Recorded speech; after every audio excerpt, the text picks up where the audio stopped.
केवल भारतीय जनता पार्टी है जो विकास के मुद्दे पे चुनाव लड़ रही है, इसलिए हमारा संकल्प है मीरा भाईंदर के विकास का। तो इस बार बटना नहीं, बटोगे तो कटोगे, इसलिए बटना नहीं है। और भाइयों बहनों, एक चीज याद रखना कि बटेंगे तो कटेंगे। अगर हमारा वोट भारतीय जनता पार्टी को नहीं गया, अगर वोट किसी और उम्मीदवार को गया, किसी अपक्ष कैंडिडेट को गया, तो आप समझ लेना कि वो वोट आप अपक्ष कैंडिडेट को नहीं दे रहे, वो वोट आप नया नगर के अंदर आप दे रहे हैं।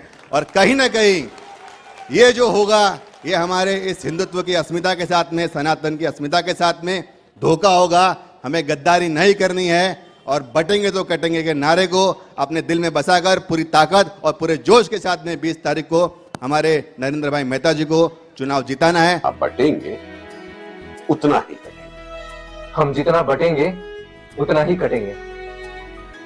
कमल का बटन दबाएंगे और बीजेपी को भारी मतों से जिताएंगे।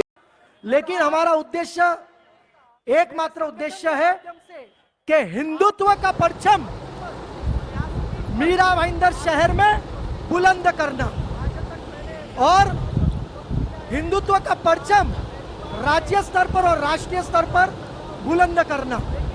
और हम तो पिछले कई वर्षों से भारत को अखंड हिंदू राष्ट्र की स्थापना करने के लिए हम कार्य कर रहे हैं। मीरा भाईंदर शहर में बुलंद करना। आप सोच रहे होंगे कि हिंदू संगठन के एक राष्ट्रीय अध्यक्ष इस पॉलिटिकल मंच पर क्या कर रहे हैं, तो उसका एकमात्र कारण यह है कि भारतीय जनता पार्टी के जो हमारे यशस्वी प्रधानमंत्री श्री नरेंद्र मोदी जी हैं, उन्होंने आज तक हिंदुत्व के मार्ग पर कभी कॉम्प्रोमाइज नहीं किया। मेरा आप सबसे निवेदन है, कृपया आप शांति से इस संबोधन को सुनना, क्योंकि मीरा भाईंदर में साथ ही राज्य में जो माहौल चल रहा है और जिसके लिए हमारे हिंदुत्व की बुलंद आवाज योगी आदित्यनाथ जी को जो ये बात करनी पड़ी कि बटोगे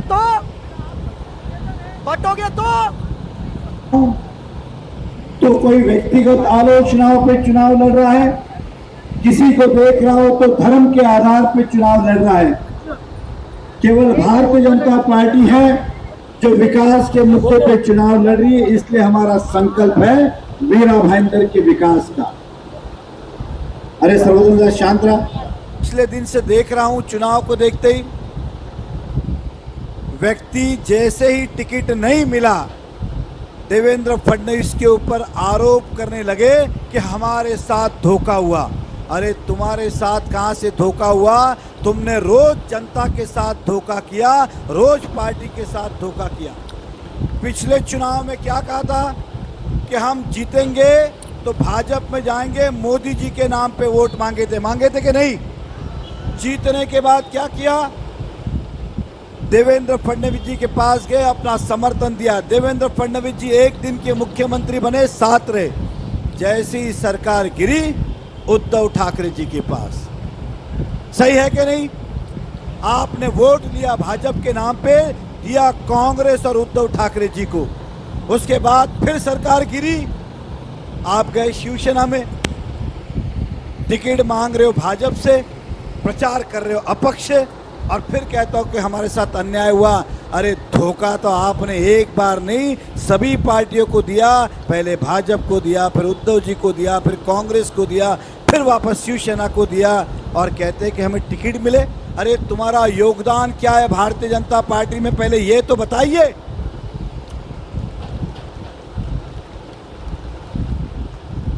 इस मीरा भाईंदर में उनका योगदान है क्या भाजपा में? तो टिकट मांगने के हकदार है क्या? नहीं है, जरा भी नहीं है। आज उनके चुनाव के मुद्दे में पिछली बार क्या कह रहे थे? कभी रावण कह के संबोधित कर रहे थे, अब राक्षस कह के संबोधित कर रहे। मैंने अपने जीवन में इस तरह का चुनाव नहीं देखा। कभी ये हमसे कह रहे थे कि अगर हम कूदना चाहते कल मरे तो आज मर, इस तरह की बातें वो करते। ये अशोभनीय भाषा है। जवाब तो हम भी दे सकते हैं, लेकिन हम देना नहीं चाहते, क्योंकि हम कुछ कहेंगे तो फिर आप कहेंगे कि महिलाओं का अपमान किया। राक्षस, रावण, और खुद को क्या हिंदू शेरनी दुर्गा माँ, अरे भैया शेरनी हो तो जंगल में जाओ और दुर्गा हो तो मंदिर में जाओ, हमें बख्श दो। भगवान करे मुझे मंत्री पद मिले और मुझे फॉरेस्ट मिनिस्टर बनाए, मैं उन्हें घर तो छोड़ाऊं, छोड़ू कि नहीं? अच्छा, कौन चाहेगा कि शेरनी बाहर घूमे? कोई चाहेगा? जहां है वहां रहिए। और आप दुर्गा माता है, मैं विसर्जन नहीं करना चाहता, लेकिन मंदिर में विराजिए। ये मानवता की नगरी है, या मानवता को रहने दीजिए, हमें काम करने दीजिए, मैं इतना ही कहूंगा। हमारे बीच पूर्व में पधार केंद्रीय चुकी है। मंत्री स्मृति ईरानी जी हमारे बीच में उपस्थित है, जोरदार ताली के साथ स्वागत करें। हेमंत पात्रे जी भी मंच पर आए, जिला अध्यक्ष किशोर जी शर्मा भी अरे बैठ मंच जाइए, पर आए। स्क्रीन पे दिखेंगे। स्मृति ईरानी जी हमारा सौभाग्य, अहोभाग्य, देश की प्रखर मुखर वक्ता, केंद्रीय मंत्री, भारतीय जनता पार्टी महिला मोर्चा की पूर्व राष्ट्रीय अध्यक्ष, एक प्रभावशाली वक्ता, राजनीति में एक महिला हस्ताक्षर, प्रभावशाली, प्रखर, मुखर, आदरणीय नरेंद्र मेहता जी। कृपया बैठ जाइए, स्मृति ईरानी जी का स्वागत करते हैं। आप सबको पता होगा 2014 में हमारे बीच में थी, मेरे विधानसभा चुनाव प्रचार के लिए आए थे। स्मृति जी, आप 2014 में आए थे और हम विधानसभा जीते थे। 2017 में इसी रोड के ऊपर उनका उद्बोधन हुआ था, हम नगर पालिका जीते थे। 2019 में वो नहीं आए, हम चुनाव हार गए।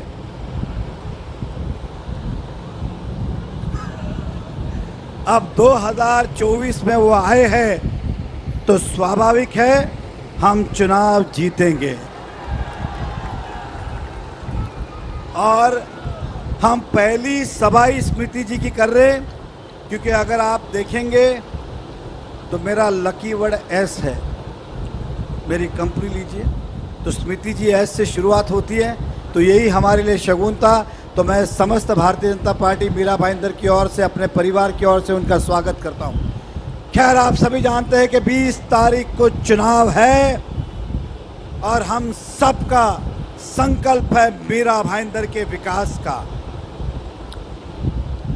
आप सभी जानते हैं कि किस तरह से इस बार राजनीति चल रही है। हमने अपने जीवन में बहुत सारे चुनाव देखे, विकास के मुद्दे पे बात हुई, विकास के मुद्दे पे लड़े, लेकिन इस बार मैं देख रहा हूं तो कोई व्यक्तिगत आलोचनाओं पे चुनाव लड़ रहा है, किसी को देख रहा हो तो धर्म के आधार पे चुनाव लड़ रहा है। जिस क्षेत्र के नाम से मीरा जैसी संत का नाम जुड़ा हो,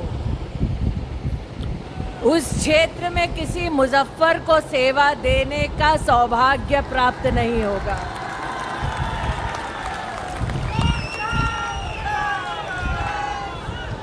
जिस क्षेत्र में हर गली, हर घर, हर मोहल्ले से जय घोष हो प्रभु राम का, उस गली, उस मोहल्ले में मुजफ्फर का तेज कभी दिखाई नहीं देगा। आज माहौल कुछ ऐसा कि शिव भक्त बन गए। आज माहौल कुछ ऐसा कि शिवाजी के वंशज अपने आप को कहने लगे, आगे आगे देखिए होता है क्या, कमल खिलाइए, उन्हें भी राम भक्त बनाइए। आज ये दावा करने आए। जब जय घोष होता है प्रभु राम का और मंच हो नरेंद्र का, तो मेहता हो या मोदी, लेकिन संकल्प मात्र एक कि जननी जन्मभूमि सुरक्षित हो, जननी जन्मभूमि की सेवा कुछ ऐसा करें कि उसे हम स्वर्ग से महान बनाएं, और इच्छा ये कि मातृभूमि को नहीं, पर इस भूमि पर वास करने वाली हर बहन, हर बेटी, हर मां भी सम्मान के साथ जिए, वही राम राज्य है। लगाता है, फिर संत के पास जाता है। अब पता चला संत तो खुद आने वाला है, 13 तारीख को आपको बतलाने वाला है। ये बात और है कि उनको बुलडोजर वाला बाबा कहा जाता है, लेकिन जब बहन ने तिलक लगा दिया, बुलडोजर यूपी से चल पड़ा, तब कैसे कोई मुजफ्फर टिक पाएगा। नागरिक पोलिंग बूथ पर जाएगा, कमल का बटन दबाएगा और किसको जिताएगा? हड़ू हड़ू खसारा बोलते हैं, किसको जिताएगा? मेरा विश्वास है कि महाराष्ट्र में भारतीय जनता पार्टी के निर्देश अनुसार, आप सबके सहयोग से, हमारे नेताओं की अध्यक्षता में जीत तो पक्की है, और एक कमल का फूल आप नरेंद्र मेहता के नाम से भी विधानसभा में भेजेंगे। मैडम, 400 रुपए के गैस को लेकर आप काफी ट्रोल होते हैं। 400 रुपए का गैस, ऐसा है भाई साहब, भारत के राजनीतिक इतिहास में मैं एक ही व्यक्ति हूँ जिसने कांग्रेस के राष्ट्रीय अध्यक्ष को हराया है।